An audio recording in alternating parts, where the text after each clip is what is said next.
go from good to HealthSafeIT good, where excellence is understood.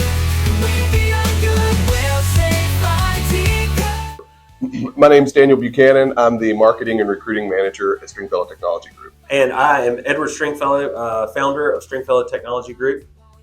And today my function really is spreading the word of kind of HealthSafeIT and then working with our management team to make sure that we're growing the business appropriately and making sure that we're taking care of our clients. A lot going on right now in security and healthcare. We've been to a couple of different conferences, and AI has changed the game a little bit with how security needs to be done.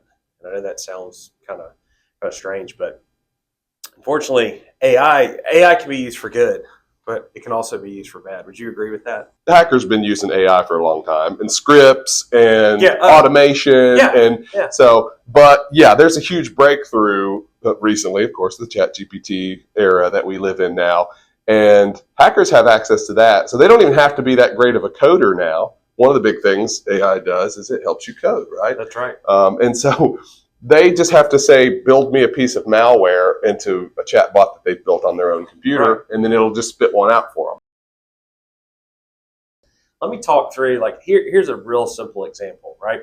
This is not hard to do. So we go pick a group that we want to target, right? Well, all you got to do is have a LinkedIn Sales Navigator subscription. So boom, now I've got all the LinkedIn data for organizations, right? We're all on LinkedIn essentially at this point. So now I've got all the different relationships. So I know the practice admin is this person, or I know that the two head providers are these docs, and so all of a sudden I've got kind of a map of the organization. So I take that, I feed that into my bot that I've written, my AI-based bot, and it goes out and scrubs the web and finds all these other different connections. And the next thing you know, I have a spreadsheet with first name, last name, email address, probably not only the corporate email address, but their personal Gmail, because a lot of providers still use Gmail, their personal Gmail address, and their mobile phone number. Mm-hmm. So mobile phones have become pretty ubiquitous in communication at this point. And guess what? The numbers aren't hard to get anymore. Used to be, but not anymore. So now my bot goes and grabs this profile, and the first thing it looks for is new jobs. So guess what it's going to do? Oh, new IT director at healthcare practice. Boom. So it sees that. It's got that name. It knows the number. And then it goes, oh, okay. So it's the new IT director. And then it goes and finds the fact that these two providers, so the next thing you know, you're getting an email from your IT director saying, hey, I'm about to send a code to your mobile device, blah, blah, blah, blah, blah. I mean, and it's really hard to detect. It's just kind of a user, right? So the AI does all this, sends the thing, gets the code, grabs your credentials. And the trick is if you're not properly set up and secured, and I'm not just talking MFA, because we just defeated MFA, right? Because that all got defeated. But if you're not really set up, secured with some things that we do here at HealthSafeIT, if you're not that way, then they're in. And then once they have the credentials, all they're trying to do now is get credentials to the EHR. And what is also a little bit concerning is a lot of EHRs, they have MFA because they have to, but it's not implemented well. So EHRs in and of themselves aren't that secure. So I hop into I get into your Microsoft account, and then I get into your Active Directory. Basically they land and expand, and then they try to go, and then they'll set up a bunch of credentials in your EHR. And then guess what? They'll wait for a weekend. And typically this happens in the evening before a long weekend. And guess what happens? They log in and they start running reports and downloading data. And then you get the note, Monday morning, hey, it's been encrypted. Encryption, a lot of times if they're doing ransomware and stuff, they're going to go and download and pull all the stuff out prior to letting anyone know, right? And so the key is... You mean encryption in terms of, encryption's great, it's not a bad thing in and of itself, but you mean encrypting your data. Ransomware. There we go. Yeah. Ransomware. So they're going to if you have an on-prem EHR, like you're running the EHR still, let's have a plan not to do that, right? Yeah. Unless you're some very, very large health system, that just doesn't make much sense anymore. So So a takeaway there is like if you have an on-prem, like you still running servers and you're running the EHR directly, like we really need to have a plan. If you like your EHR, that's great. Most large providers now will at least offer a hosted option. Yeah. It doesn't mean it's cloud. It just means that the EHR vendor is going to host it. Jury's out on whether that's better or not. But from a risk and a liability perspective, from a practice, like yes, you want them to run their services and you just log on to it. Does that make sense? It does. I've come into situations before where there's been EHRs that were being hosted locally, looking to cloud solutions. Come to find out, they already had cloud solutions. They were paying for the license for cloud solutions. They just weren't using it. They were like still hosting it locally, and they're actually charging them more to host it locally, which is awesome. I mean, that's why you need a healthcare centric IT partner because they get all that. Traditional IT is just focused on, traditional IT. Oh, do the computers, are they patched and they updated and do they work and the network and can people log in? Well, that's important stuff, but it's not far enough.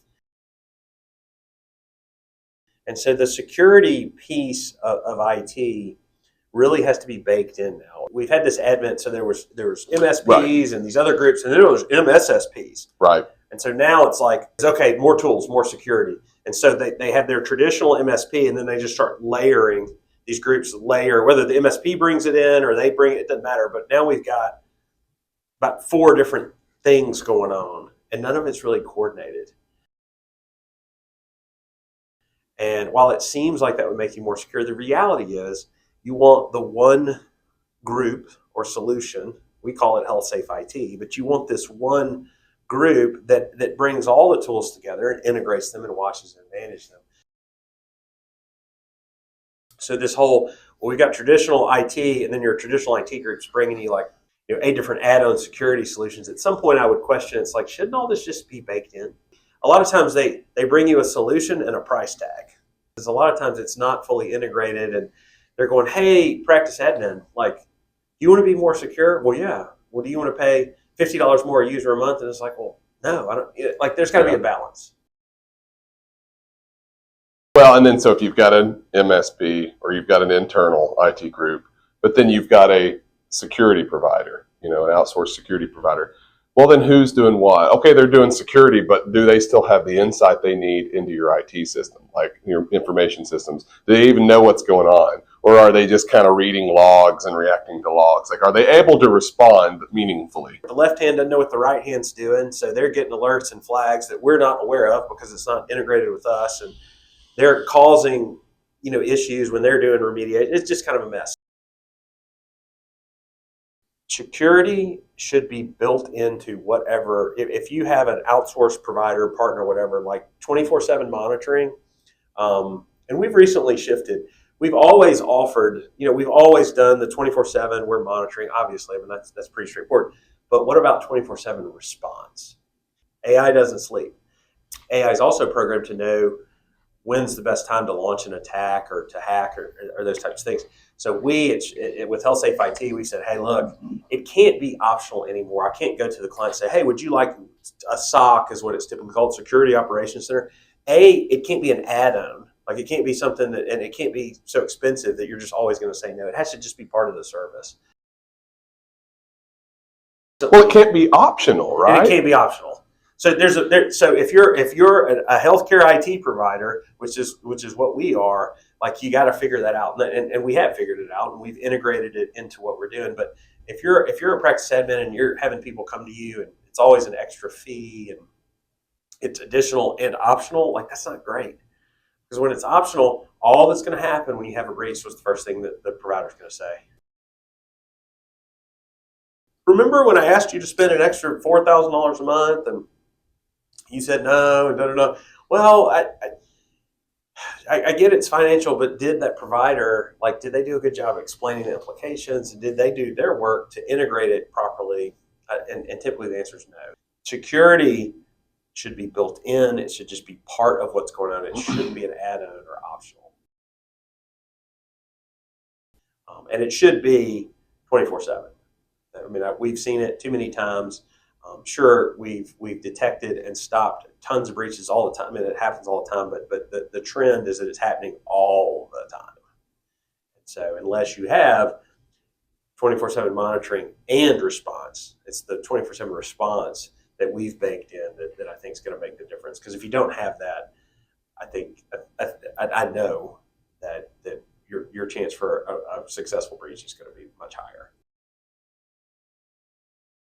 So it sounds to me like we're talking about hacking systems. We talked a little bit in the beginning about hacking people, and I think it would be useful to make a differentiation between those two, because hacking a system, I think a lot of healthcare providers would just say, well, you all are protecting our systems, right? Like our systems are protected. We have firewalls, we have all the things in place.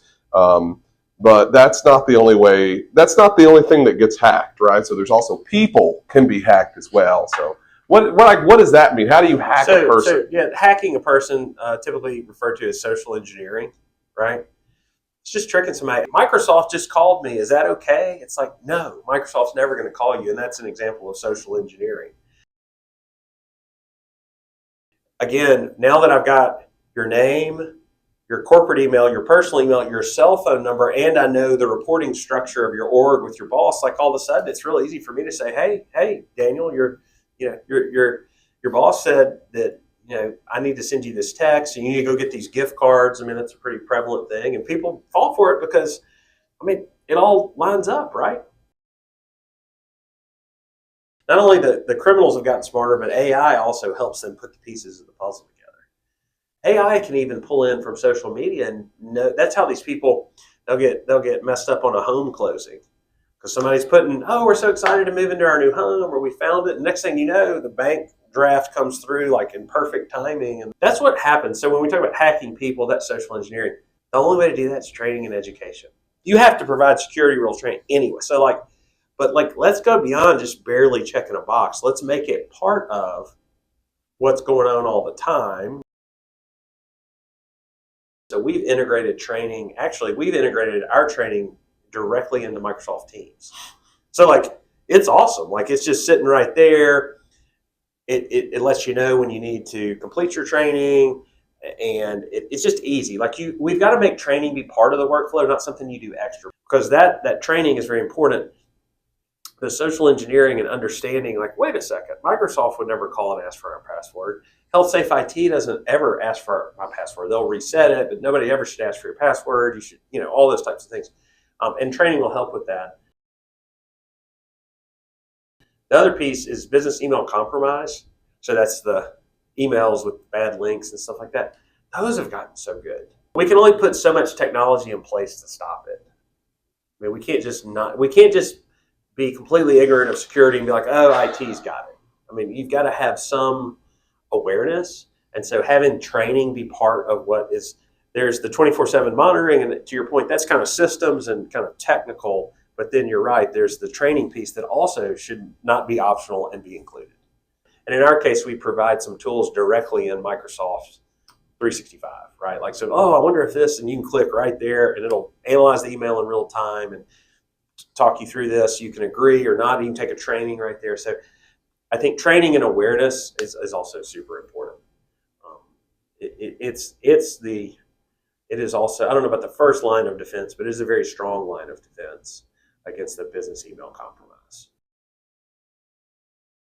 Anybody at any point in time can go and sign up for an Outlook.com or a Gmail address, and they can call themselves whatever they want to. They can set a reply to different email address, and they can shoot those emails out and look like they're anybody at any point in time, right? You could just do this today. It'd take us 5 minutes to do it. So the Postal Service, I don't know how many of us are still writing letters, but I could go grab a stack of envelopes right now and send a letter to anybody I wanted and put your return address on it. There's nothing you can do to stop me. And I could write, you're Daniel, Knoxville, Tennessee, put your address, boom, and I can mail those to anybody I want. There's not a thing you're going to be able to do to keep that from happening. That's how email works. Email is not, it's techie, but it's not magic, right? It's the exact same thing. So I can spoof or forge or fake the return address on an email, and I can send out. So all the time people, oh my God, I got hacked. Oh, I got an email from you. No, you didn't. It was a forged email. The internet, specifically the email standards, if you will, they finally caught up, and there's some things, and I don't want to get too nerdy, but But Google has just enforced this. I think Yahoo has as well. The big groups having what's called DMARC and DKIM, and going forward, you want that return address will be validated. And if your organization isn't set up for that, A, you'll stop getting legitimate emails from people, which would be a problem. Or B, if they're not set up also, then it'll keep happening. So it's trivial to fake the return address on an email. That said, again, if your provider or your IT, even if you have 365, PS, unfortunately, natively, this is not set up this way. You have to know how to configure these things. But anyway, if you get DMARC and DKIM and those things are the way they're supposed to be, now when someone gets an email from you, it'll go ask and say, hey, is this a legit valid ping? And it'll say no. And then your email system, actually, you can tell it to quarantine it or straight up delete it or let it through, which I wouldn't do that. There's a lot of organizations that have their email not set up this way and some that are, and the challenge is then we have delivery issues. And so we've all got to push towards having it set up securely so we don't have delivery issues. We get a lot of spam for is this spam? Is this? And I've just got to say, at some point, if you have to forward it to your help desk or support people and ask if it's spam, then it's spam. So in my mind, when people are kind of evaluating what they need and where they're at, people are possibly searching out for local providers, right? We've already talked about some of the downsides of the local providers, the fact that they kind of have a smaller geographical area and that they may take on all industries. So they're in very high demand, but there's not as much supply of them, right? So there's obviously a little bit of a challenge there. Why is that kind of the wrong approach, and what should people really be looking for as far as a health IT partner? Yeah, so first of all, like limiting yourself to a geography in today's world, especially post-COVID, so we've proven that we can remotely manage and support essentially anything at this point. So, but oftentimes we get asked, it's like, well, what about on-site IT? So let's just break down the myth of on-site IT. There is no on-site IT anymore. Back in the day, the networks were unstable, physical gear failed a lot more, there weren't as many redundancies built in, and so yeah, you had to physically show up to touch the workstation or the server or the network gear. I mean, it was less reliable, and so yeah, you had to come on site to do that. But in today's world, on site really consists of plugging something in. And our approach has been, hey, look, if you think that IT work is literally plugging in an HDMI cable or maybe even a docking cable, like that's not IT work. That's just being, a staff member in an organization in 2024. So if you say, hey, I don't want my providers ever to have to do anything but talk to patients and interface with them, that's fine. That's really more a facilities type role. Again, that's not really IT. If you've got a lot of moves, adds, and changes, you've got more than 50 people in a location, yeah, there can be a computer moving around pretty often. And so we say, hey, look, that role that needs to do that would be like an IT coordinator. Again, these aren't IT skills. This is just a person that enjoys really plugging stuff in and moving stuff around. If a provider or a group you're working with has to show up to fix things, then I would suggest that they probably aren't doing the right things on the back end, because that just doesn't happen. I mean, we're supporting groups in, I think today, almost 30 states, thousands of end users, multiple time zones. And we certainly don't have the capability to show up at any of those groups, in a reasonable time frame. Planned work, projects, we're setting up a new site, a location, planned implementation. Sure, yeah. Now we get people on site often, but we don't on-site IT support. If you're experiencing that or have a dedicated person that's just running around fixing issues, that's horribly inefficient, doesn't scale, and that should not be a reason not to consider finding a provider that is a health first, healthcare first IT provider like HealthSafeIT. So it almost sounds to me like what people think IT is really a red flag.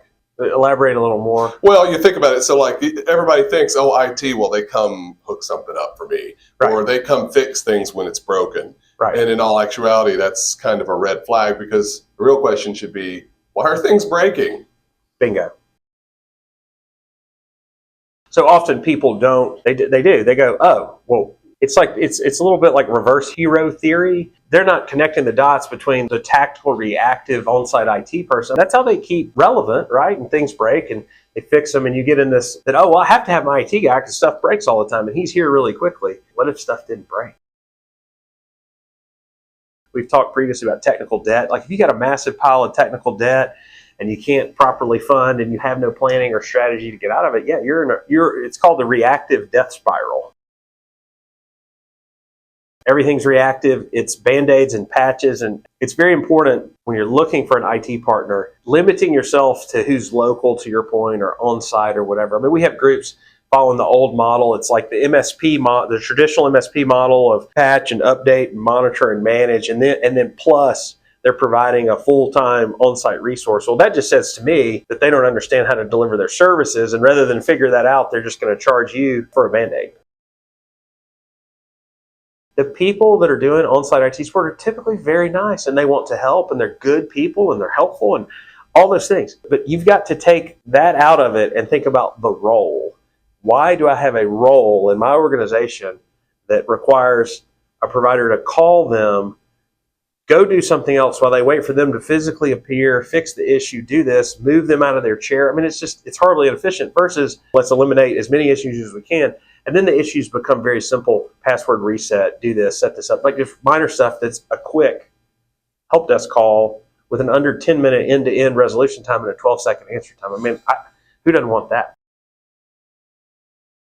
That is what HealthSafeIT delivers. And the question is, how do we get a prospective client to understand, like, hey, you're here and we have a plan to get you here. We've done it hundreds of times. You know, one of the first steps is, hey, all right, here's the plan. Often there is no IT plan. An IT plan is not, let's replace the servers when they get old. An IT plan is not, let's replace workstations as they break. IT strategy is not, we randomly move things to the cloud. Like that doesn't work. It's very reactive and it doesn't necessarily align. You don't get the maximum value. And so what you want is for a group to come to you with a plan that they have done many, many times. So we've implemented the same, sure, it's modified depending on maybe the size of your organization, the specialties you might be in.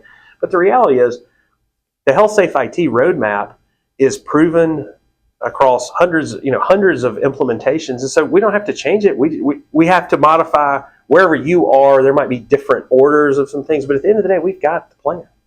We've already got it thought out. We know it works. And so that's what you want. You don't want a provider, an IT provider, coming to you asking if you want this security thing or that security thing, or are you ready to do this? That's backwards. They need to be coming to you saying, hey, here's the order of these things, here's the annual budget, agree on that, and execute. Traditional IT and really in-house IT, it's not that. It's reactive. And I keep hearing, oh, well, we've got a plan. Oh, yeah, we're going to the cloud. And you look, and they've moved a piece to the cloud, but they left the rest in the servers. So now you're in the worst of all worlds. Now I'm paying cloud service fees, and I'm having to maintain a server because we didn't think through, oh, well, we still need this. And it just becomes kind of a mess. With any IT provider, you want them to come to you with a clear track record and a plan. It's like, hey, we're going to put this plan in for you. It's plug and play in the sense that we have some check boxes and blanks to fill in to figure out what goes first, like I said, but we're not like figuring this out with. Like if you want to be involved in IT, I guess that's a personal choice, but the reality is most groups we work with, they want IT to function and work and be effective, and that's it. So this sounds great, and it sounds like it's going to be a lot of changes and things are going to be really different. And I know a lot of groups are probably worried about turning the apple cart, changing around things too much. People have to learn a bunch of new things and stuff. How do we maintain a smooth transition either from what we're doing or not doing now to what we should be doing? Right. So change is scary. We've talked in the past about, healthcare groups are typically resistant to change because whatever's working, and we've got high volumes. We don't have time for change. It comes back to really experience and having done hundreds of onboardings and having so we have a very clear 60-day process. We know what we need to accomplish in the first 30 days as far as documentation and understanding the environment. Once we have all that information, now we can prioritize what needs to happen in the next 30 days so that then by day 60, we're ready to turn on the service desk and provide services. That typically doesn't vary, even really depending on the size of the organization. If you have a massive amount of technical debt, which some groups do, your roadmap might get kind of changed up a little bit. We might have to figure out, like there's some high priority stuff like security, right? Like if you just don't have security, well, that's going to be put up front and get done. But as far as like transition and not having support, that just doesn't really happen anymore. I would suggest that if your environment is so special, so unique, so screwed up, if you have even semi-functioning IT, the transition to going with a HealthSafeIT model, it should be seamless. We shouldn't have email disruption. I mean, there shouldn't be email disruptions. There shouldn't be this. There might be additional training that the users have to do, which is part of our service. And there might be additional security, like if you're not doing, MFA and codes on your phone, we'll have to roll that out. I mean, there will be changes in the environment, but not disruptive. They're hopefully positive changes to increase security and productivity. We've done this so many times at this point. We have the documentation, we have the communication packages, but we're very comfortable with how to transition into managing a practice's IT with minimal disruption. What's the difference between reactive IT and responsive or proactive IT in healthcare? In general, I mean, I would hope people understand kind of to be reactive is something happens and I react to it, right? It's like touching a hot stove. It's hot, boop, I jump back. Provider calls in, virus alerts on screen, I react. I start shutting things down and then I start buying random security products to put on. And it's not part of a plan. It's just I'm reacting to something that happened. Versus the proactive approach is, hey, we already have taken into account, hey, we know people are going to click on links. We know that the AI hackers are going to get at. We know all these things. So we're going to, in advance of something happening, put all these safeguards in place. We want to minimize our attack area and we want to minimize our chance. It's like locking the windows and doors on your house. Like the reality is all the big breaches that we're seeing here recently in the past couple months here in 2024, it's been just an unlocked window or door. Just an oversight. It's not been some complex multi-year hack. It's just been like these groups got really large really fast. They had technical debt. They couldn't get to it. They made an oversight. People make errors. And then AI has accelerated. So think about this. It used to be, a thief, to rob a neighborhood, he's got to walk and it takes a while. Well, with AI, they can go canvas a city, right? So it never sleeps. And so the basics of being reactive versus responsive, you have to proactively make sure all the windows and doors are locked and have a plan to do that really pretty quickly. Because again, you're not going to have the luxury with AI and the acceleration of their ability to probe and look at what's going on. Like you want to proactively do that because otherwise you will reactively be dealing with somebody in your house. And that's that mindset. And in traditional IT, proactive is not, well, let's set up antivirus and stuff so that we get alerts. I mean, the reality is once you've gotten the alert, that means it happened. Now you're reacting to the alert. So we're trying to really minimize the alert and put the security and depth in place and start all the way back with user training. So if they don't click on the link to begin with, then we don't even get into the fact that we need safe links and safe attachment zone, and then we need EDR. And so if we stop it at layer one, which is really training, awesome. Mm-hmm. Yeah. And defense in depth is still the play. The reality is it's layers of planned integrated security. Traditional IT is typically a lot of bolt-ons. So it's one independent system over here doing some alerting and another one over here. They need to work together, at least internally to the provider, have a clear picture of what's going on. And reactive doesn't have the clear picture. Reactive is a lot of phone calls, a lot of quick coming over and doing stuff, but that becomes a pattern and people get numb to it. Proactive IT, I tell you, a lot of groups, a year, 12 months in, and we're settling in and getting to know each other, and things are rolling along. They're like, wow, this is crazy. Like I didn't know that I would have to call the help desk 3 times a week.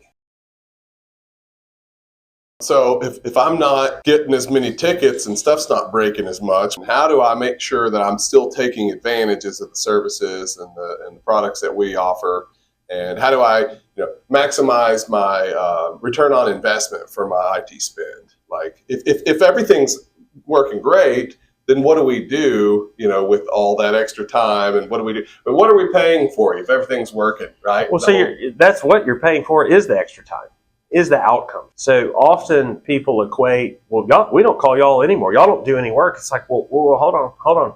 It's very easy. Like we can make if we turn all this stuff off, you'll be calling us all the time. We'll be doing a ton of work. There's got to be a give and take. And like with HealthSafeIT, again, our goal is to minimize any reactive issues and proactively address things. Plan annually so that your budget's set and done. I mean, the goal is that it should take whoever our point of contact is. I mean, you shouldn't be spending more than 8 hours a year with IT, and that's kind of 2 or 3 planning meetings, and you're good to go. So, and I'd suggest to you, if you're not constantly dealing with maybe downtime or how to move this file here and here because the systems aren't set up efficiently, you're not using Microsoft Teams, which we really like you're not set up efficiently. Like that time you get back, for one, you see more patients. 2, take a break during the day. I mean, like it's up to you what to do with that time. But I would say that time that you get back is very valuable. And on an ongoing basis, hopefully we'll continue to make improvements. We give you a little more. At some point, yeah, we're in somewhat of a steady state. And that's good for both of us, right? Because if we're in a steady state, it means you have maximum time available, no reactive issues, your day's not being interrupted. And candidly, we're feeling good that our roadmap's delivering what we said. Operators are standing by, but okay, you're not having to call all the time. Well, this all sounds really great, but I mean, of course, it all comes down to the bottom line. What does something like HealthSafeIT cost for like a single site clinic? I mean, a small group. We've come up with two different approaches, right? So if you literally are a single site, typically under 50 users, which most single sites are under 50 users, we've actually come up. If you're a single site under 50 users, we're in a position now because of the maturity of our services. We actually can do that just on a literal fixed fee. Depending on size, I mean, you could be as low as $40,000 to maybe $60,000 a year, which is obviously would likely in most markets not get even a single competent IT resource, and certainly not one that you would want to stay long term. So on the single site side, but you're a single site, you're steady state, you've got maybe some older providers and they're rolling out, the new folks are coming in, and that kind of thing. That's your game plan. That single site model is great. It's literally a single monthly fee. It doesn't fluctuate based on users or this or that. It's just what it is. So that's for single sites. Having a lot of success and interest in that, because in a single site world, margins are typically under a lot of compression and all that too. So they like the idea that it's literally just this one consistent fee versus if they've added a couple folks or go down. It's easy to budget. Our multi-site groups, typically multi-site groups are not stagnant. They're growing and they want to grow and they want to do acquisitions. They merge with other groups. A lot of times we'll have a platform group come to us, and so they're like, we want you to do the IT. But the deal is we're 3 today, but we're going to go on an acquisition bin. So we get in and we do obviously we get the platform onboarded, and then we boom. So we do integrations all the time, and acquisitions, integrations, whatever you want to call them. So on the multi-site side, that pricing is more utility based. So that pricing will be based off of supported users and then locations. So the idea there, exactly what your price to do an acquisition from an IT perspective. Hey, we're looking at an acquisition. They've got 3 clinics and 150 people. You can plug right into your acquisition model. Hey, this is what my IT support cost will be. Groups like that really like that. It helps them understand costs of scaling up and down. And the HealthSafeIT roadmap is built to scale like that. Like it's built as cloud-based. It's built to be able to set up clinics. During COVID, we had just a de novo group was starting up, urgent care group, April of 2020. Didn't know, it's kind of a strange time for everybody, but we successfully helped them set up 15 clinics over the next 18 months. And of course, they were urgent care, so it's pretty lucrative at that time. But anyway, we got 15 clinics set up in Texas, Iowa, and one other state without having to go on site to any of them, and it all worked great. So the HealthSafeIT roadmap, if you're planning on any type of scale, it's really proven for that. So on the multi-site side, those are some advantages. Not that, if you're multi-location and you don't plan on scaling, it also works fine. But most of those groups are looking to do some type of growth, and that's where HealthSafeIT really shines on that side. Go from good to